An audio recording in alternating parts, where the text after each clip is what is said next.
Congress party ने अपनी बैठक में जो वंदे मातरम को लेकर प्रस्ताव पारित किया है वो अत्यंत ही निंदनीय है। और इसके साथ साथ कांग्रेस पार्टी ने साबित कर दिया कि उनके लिए पार्टी देश से ऊपर है। इसलिए देश के संविधान के द्वारा प्रदत्त शक्ति के साथ संसद से पारित कानून से बड़ा है उनका कार्य समिति का प्रस्ताव, और वो भी कब? गुलामी के कालखंड की कार्य समिति 1937 का प्रस्ताव। और वो भी कौन सा प्रस्ताव? जो जिन्ना की मुस्लिम लीग के आगे पूरी तरीके से आत्मसमर्पण करके कांग्रेस ने किया था। अर्थात कांग्रेस ने यह भी साबित किया है कि वो अपने को संविधान से ऊपर, अपने को देश से ऊपर और अपने पार्टी के प्रस्ताव को संविधान के कानून से ऊपर मानती है। और उसके साथ अब इस अटकलों पर विराम लगा दिया है कांग्रेस ने कि वो अब आज की नई मुस्लिम लीग हो गई है, क्योंकि जो जिद मुस्लिम लीग की थी 1937 में वंदे मातरम को लेकर, वही जिद आज संसद से पारित कानून के बाद कांग्रेस पार्टी की है वंदे मातरम को लेकर। और मैं कांग्रेस पार्टी को यह भी और देश को याद दिलाना चाहता हूं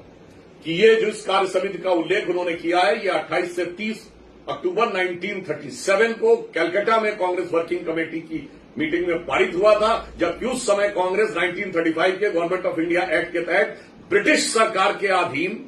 यूनियन जैक झंडे के नीचे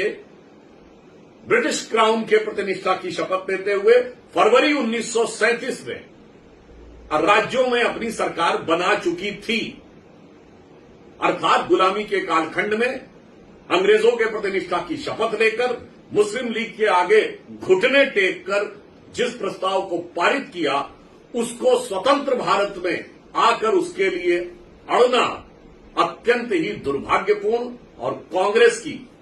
देश के प्रति निष्ठा और संविधान के प्रति निष्ठा पर एक प्रश्न चिन्ह है। और साथ ही मैं कांग्रेस को यह भी याद दिलाना चाहता हूं कि इस कार्य समिति के प्रस्ताव के लिए नेहरू जी ने जिन्ना को लेटर लिखा 6 अप्रैल 1938 को, जो selected works of Jawaharlal Nehru series 1 volume 8 page number 230 से 39 के बीच में प्रकाशित हुआ है, जिसमें उन्होंने सिर्फ ये नहीं लिखा, उसी में बिंदु क्रमांक 9 पे वो जानकारी दे रहे हैं कि कांग्रेस कार्य समिति ने वंदे मातरम को छोड़ दिया है। फिर विस्तार दे रहे हैं कि जिन अंशों से आपको समस्या है वो हम छोड़ रहे हैं, मगर इसी में याद दिलाना चाहता हूं, इसी में वो ये भी लिख रहे हैं बिंदु क्रमांक 12 के ऊपर कि भारत के तिरंगे के साथ साथ हमने जो अडॉप्ट किया तिरंगे के साथ साथ मुस्लिम लीग के झंडे को भी समान सम्मान मिलना चाहिए। और इसी में बिंदु क्रमांक 7 पर नेहरू जी ये भी लिख रहे हैं मुस्लिम लीग के प्रति समर्पण करने की